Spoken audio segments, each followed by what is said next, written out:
ಈ ಪ್ರೀತಿಗೆ ನಾನೇನಪ್ಪ ಬೆಲೆ ಕಟ್ಟಲಿ, ಏನಪ್ಪ ಹೇಳಲಿ, ಫೀಲ್ ಸೋ ಹ್ಯಾಪಿ. ನಮ್ಮ ಖುಷಿ ಕೇವಲ ರೀಲ್ಸ್ಗಷ್ಟೇ ಸೀಮಿತ. ಡಿವೋರ್ಸ್ ಕಾರಣ ಕೊನೆಗೂ ಬೆಚ್ಚಿಟ್ಟ ಚಂದನ್. ಇಬ್ಬರ ನಡುವೆ ಮನಸ್ತಾಪ ಶುರುವಾಗಿದ್ದು ಎಲ್ಲಿಂದ?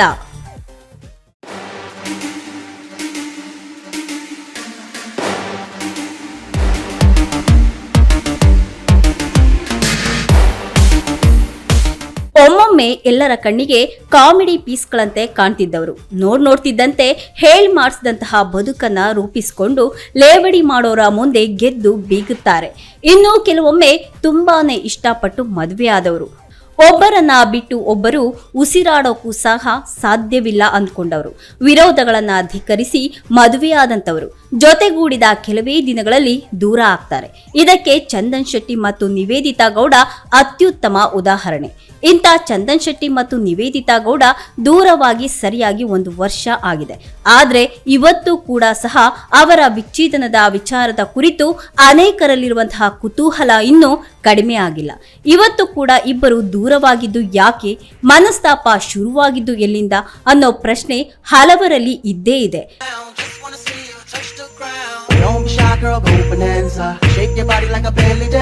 ಇದಕ್ಕೆ ಕೈಗನ್ನಡಿ ಅನ್ನುವಂತೆ ಸದ್ಯಕ್ಕೆ ಒಂದು ಪಾಡ್ಕಾಸ್ಟ್ ನಲ್ಲಿ ಮತ್ತೊಮ್ಮೆ ಚಂದನ್ ಶೆಟ್ಟಿ ಅವರಿಗೆ ಈ ವಿಚ್ಛೇದನದ ಕುರಿತು ಪ್ರಶ್ನೆಗಳು ಎದುರಾಗಿವೆ. ಈ ಪ್ರಶ್ನೆಗಳಿಗೆ ಚಂದನ್ ಶೆಟ್ಟಿ ಉತ್ತರವನ್ನ ಸಹ ನೀಡಿದ್ದಾರೆ. ಹಾಗಿದ್ರೆ ಚಂದನ್ ಶೆಟ್ಟಿ ಹೇಳಿದ್ದಾದ್ರೂ ಏನು? ಮದುವೆಯಾದ ಆರಂಭದಲ್ಲಿ ಎಲ್ಲವೂ ಸಹ ಚೆನ್ನಾಗಿತ್ತು. ಆದ್ರೆ ಮದುವೆಯಾದ 3 ವರ್ಷದ ನಂತರ ಇಬ್ಬರ ನಡುವೆ ಭಿನ್ನಾಭಿಪ್ರಾಯಗಳು ಇವೆ ಅನ್ನೋ ವಿಚಾರ ಅರಿವು ಆಗೋಕೆ ಶುರುವಾಯಿತು. ಇನ್ನು ನಮ್ಮ ರೀಲ್ಸ್ ನೋಡಿದಂತಹ ಅನೇಕರು ನಾವು ಚೆನ್ನಾಗಿದ್ದೇವೆ ಅಂದ್ಕೊಂಡಿದ್ರು. ಆದ್ರೆ ಆ ಖುಷಿ ರೀಲ್ಸ್ಗೆ ಮಾತ್ರ ಸೀಮಿತ ಆಗಿತ್ತು ಅಂತ ಚಂದನ್ ಶೆಟ್ಟಿ ಹೇಳಿದ್ದಾರೆ. ಮೊದಲು ಕೂಡ ನಾನು ಯಾರನ್ನ ದೂಷಿಸಿಲ್ಲ, ಈಗಲೂ ಸಹ ದೂಷಿಸೋದು ಇಲ್ಲ, ಮುಂದೆಯೂ ಕೂಡ ಬ್ಲೇಮ್ ಗೇಮ್ನ ನಾನು ಆಡೋದಿಲ್ಲ. ಯಾಕೆಂದ್ರೆ ಪರಸ್ಪರ ಕೆಸರನ್ನ ಹೆರ್ಚಿದ್ರೆ ಗಲೀಜಾಗೋದು ನಾವೇ, ನೋಡೋರಿಗೆ ಅದು ಅಸಹ್ಯ ಅನ್ಸುತ್ತೆ. ಯಾಕೆ ಅಂದ್ರೆ ನಾವು ಹಲವಾರು ಡಿವೋರ್ಸ್ಗಳನ್ನ ನೋಡಿದ್ದೇವೆ, ಜಗಳ ಮಾಡಿಕೊಂಡು ದೂರ ಆಗಿರೋದನ್ನ ಸಹ ನೋಡಿದ್ದೇವೆ. ಇನ್ನು ಎಲ್ಲಕ್ಕಿಂತ ಮುಖ್ಯವಾಗಿ ನನ್ನ ಜೀವನದ ಈ ಹಂತದಲ್ಲಿ ಇದೆಲ್ಲವನ್ನ ಮಾಡಿಕೊಳ್ಳುವಂತಹ ಅವಶ್ಯಕತೆನೇ ನನಗೆ ಇರಲಿಲ್ಲ. ಆದ್ರೆ ಜೀವನ ಅನ್ನೋದು ದೊಡ್ಡದು ನೋಡಿ, ನನ್ನ ಜೀವನ ಇದೆ. ನಿವೇದಿತಾ ಅವರದ್ದು ಇನ್ನೂ ಚಿಕ್ಕ ವಯಸ್ಸು, ಅವರದ್ದು ಸಹ ದೊಡ್ಡ ಬದುಕು ಇದೆ, ಇನ್ನೂ ಸಹ ಸಾಧನೆ ಮಾಡುವಂತಹದ್ದು ತುಂಬಾನೇ ಇದೆ ಅಂತ ಚಂದನ್ ಶೆಟ್ಟಿ ಅವರು ಸಂದರ್ಶನದಲ್ಲಿ ಹೇಳಿದ್ದಾರೆ.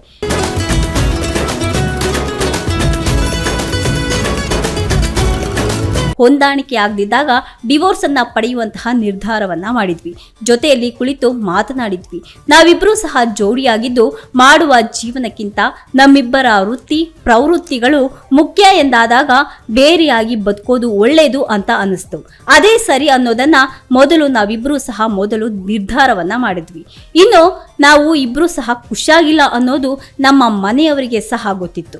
ಅವರ ಬಳಿ ಕೂಡ ನಾನು ಈ ಬಗ್ಗೆ ಚರ್ಚೆಯನ್ನ ಮಾಡಿದ್ವಿ, ಅವರನ್ನ ಒಪ್ಪಿಸಿದ್ವಿ ಅಂತ ಹೇಳಿರುವ ಚಂದನ್ ಶೆಟ್ಟಿ ಪತ್ರಿಕಾಗೋಷ್ಠಿ ಮಾಡುವ ಮುನ್ನ ನಾನು ಮತ್ತೆ ನಿವೇದಿತಾ ಇಬ್ರು ಸಹ ಕುಳಿತು ಯಾವ ವಿಚಾರವನ್ನ ಮಾತನಾಡಬೇಕು, ಯಾವ ವಿಚಾರವನ್ನ ಮಾತನಾಡಬಾರ್ದು ಅನ್ನೋ ಚರ್ಚೆಯನ್ನ ಸಹ ಮಾಡಿದ್ವಿ ಅಂತ ಹೇಳಿದ್ದಾರೆ.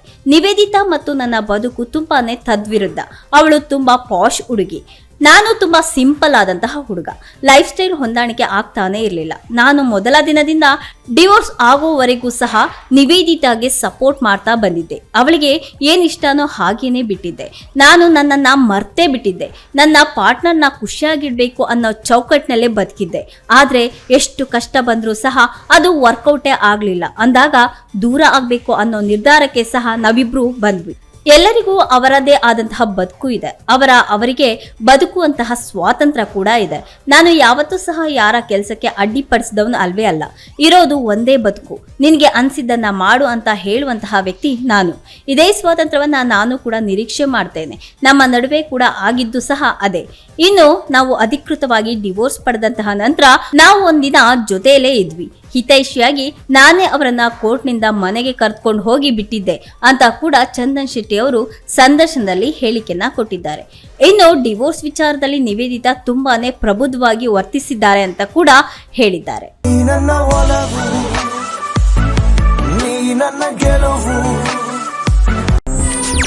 ಹೆಚ್ಚಿನ ಸುದ್ದಿಗಳಿಗಾಗಿ ನಮ್ಮ ಚಾನೆಲ್ನ ಸಬ್ಸ್ಕ್ರೈಬ್ ಮಾಡಿ.